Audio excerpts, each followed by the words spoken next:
Işığımız ketdi ғой. Мен істесем болады. Ей, қымбат етмәне уже. Сағат қанша болды екен көрейінші. Ема, уже сағат 9 болыпты ғой. Кеттім мен.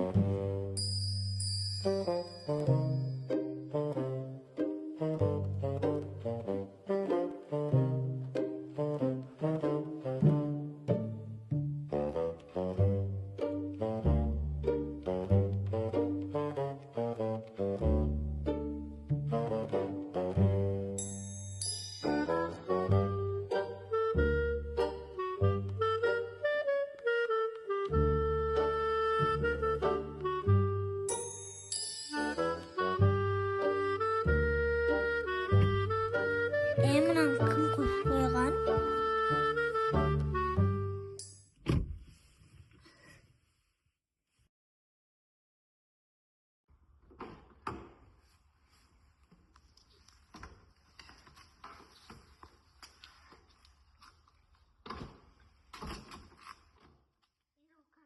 Мынау кафенің тамақтары зор екен. Тағы барып тұру керек екен. Тойып алдым ғой.